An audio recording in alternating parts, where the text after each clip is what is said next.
Good morning, good afternoon, good evening, wherever you are in the world. I'm Benjamin Freud. I am the co-founder of Coconut Thinking, and I'm speaking to you from Chiang Mai. I'm so excited that you're here today to go over the idea of impact as the next step in authentic assessment. What I'd like to talk to you today about is the idea that impact can take our ability to assess further and really is the final step in transforming student learning, student abilities into action and being able to reiterate some of those actions in order to increase learning. We're going to use net promoter scores to quantify this, although impact remains mostly a qualitative assessment.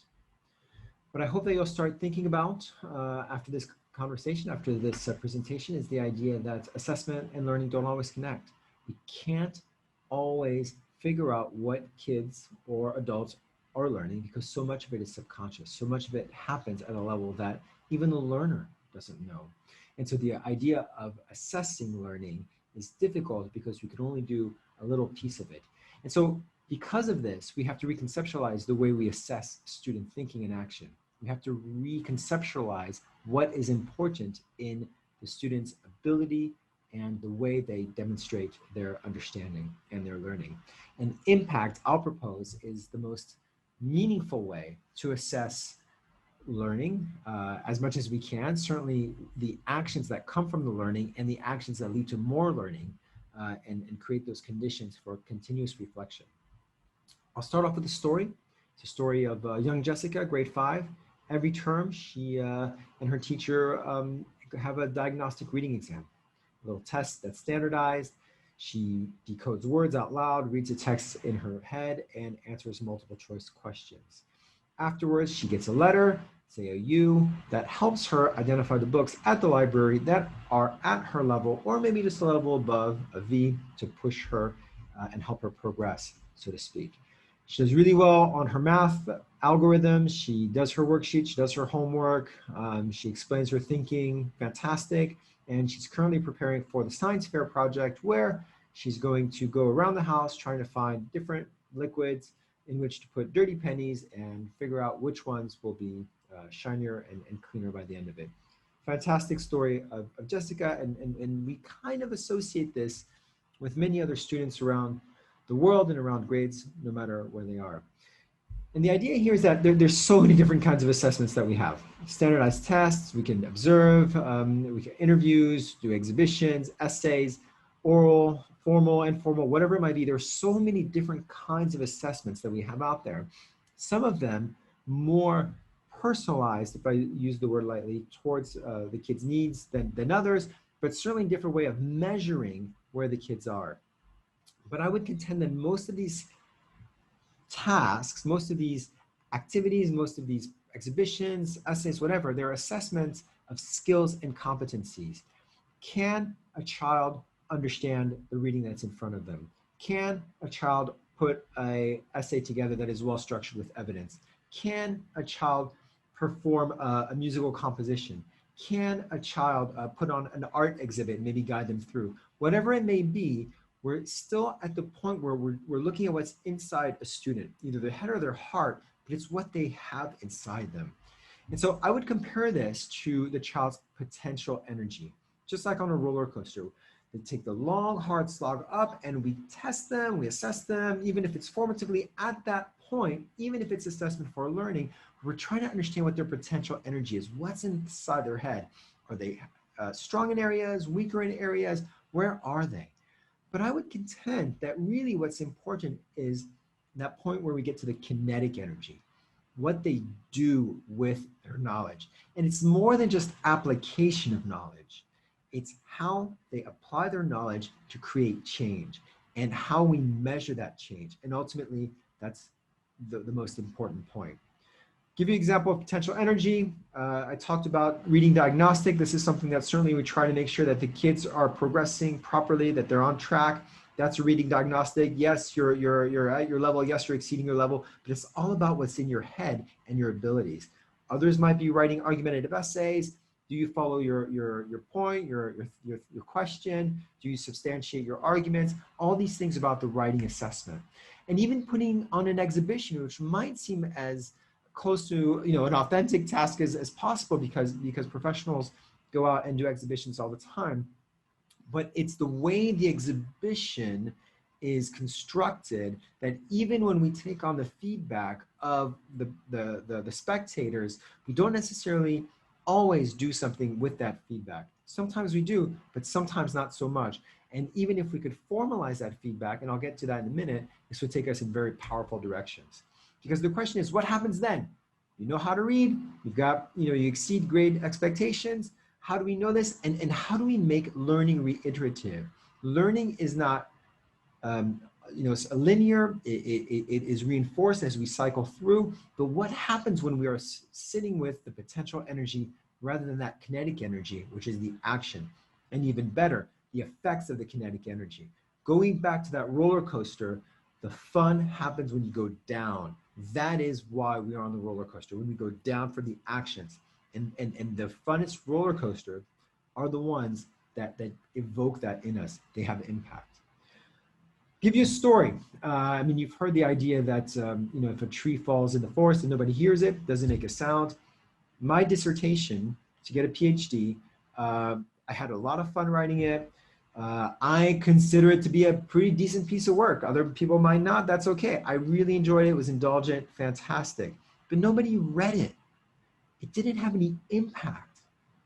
What's the point of writing all that and researching all that if nobody reads it?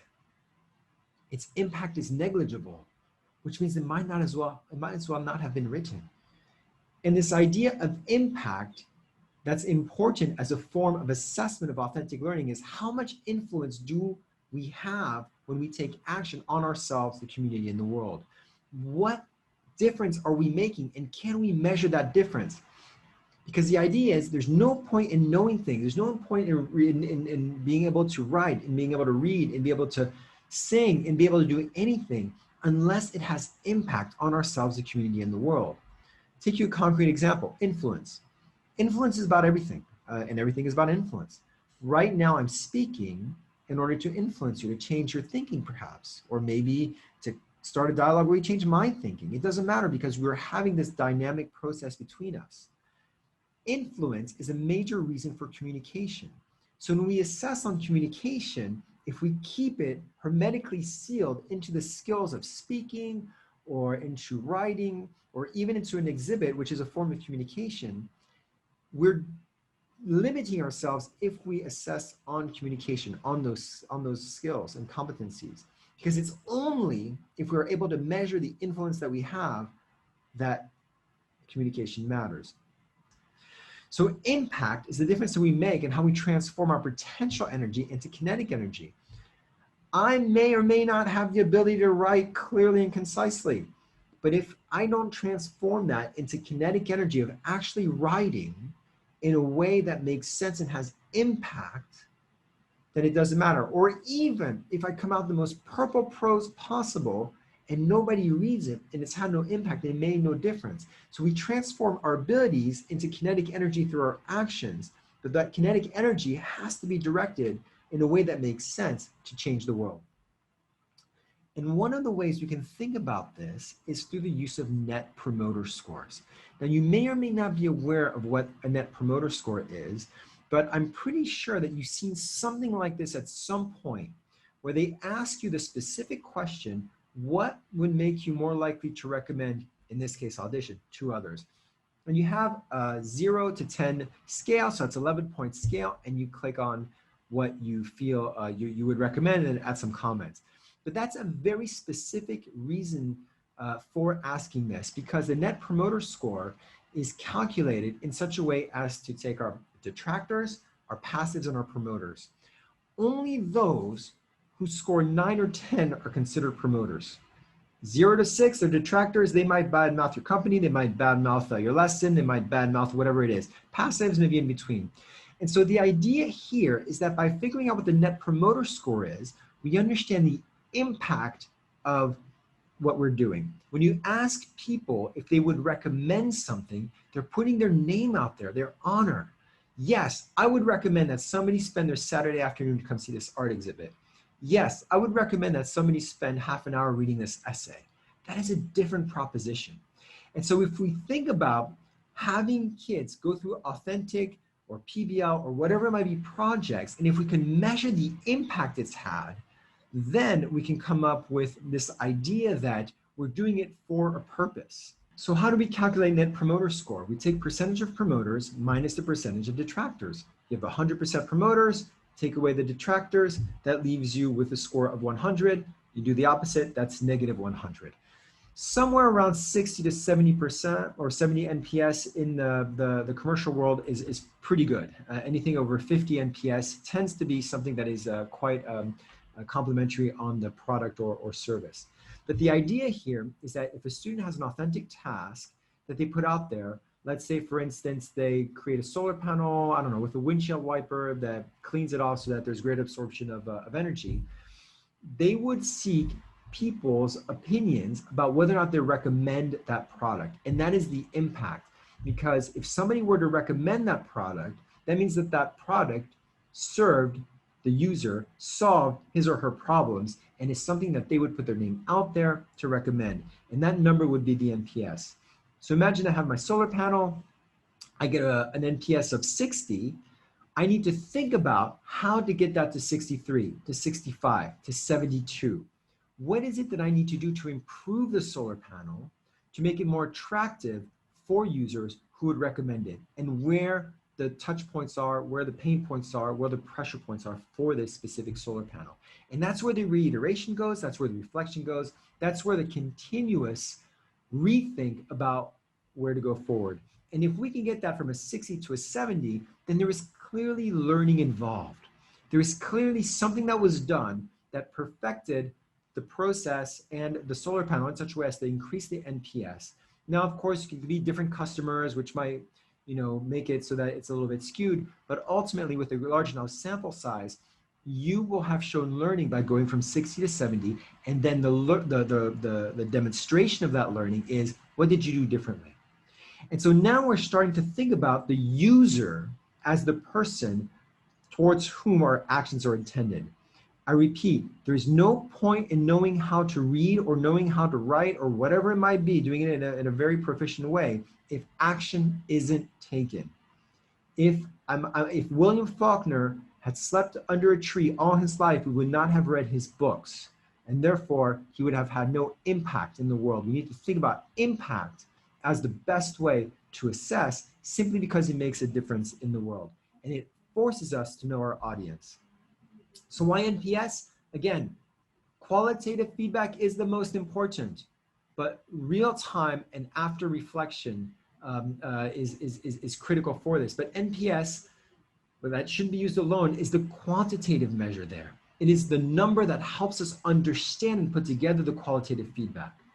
NPS allows us to think how we can improve the product or service, as I mentioned, and it encourages that reiteration. And when we go to round 2, that's where we do the learning. So impacts allows us to focus on what we do with our knowledge and skills. It's the end point of application. We all want to take math and go beyond the algorithms, go into the heuristic of mathematics. But when we apply it, it doesn't make a difference if no one will benefit from it, and if our math has no impact, even if the target population is small. I could build the most wonderful structure that's completely sound as a building. If it's not appealing for some reason to the consumer, no one's going to buy it. I've actually had no impact, and it was a failure, no matter how mathematically appropriate it is. So the authentic task is not measured on the criteria itself, but on how it is received by the users. An impact on ourselves, the community, and the world allows us to assess our learning in an authentic way because it matters. Impact is human, it's earth-centered. It is thinking about the other, develops empathy, reiteration, reflection, conceptualizing from the other person's point of view. Impact is doing more than what's just inside us. So thank you very much for your time. I really appreciate you listening to these ideas about impact. This is very short. It is me speaking to you without necessarily the live component, so I'm looking forward to the Q&A session. But this is the beginning of a conversation about how we can rethink about assessment and think about the impact on ourselves, the community, and the world. Thank you so much.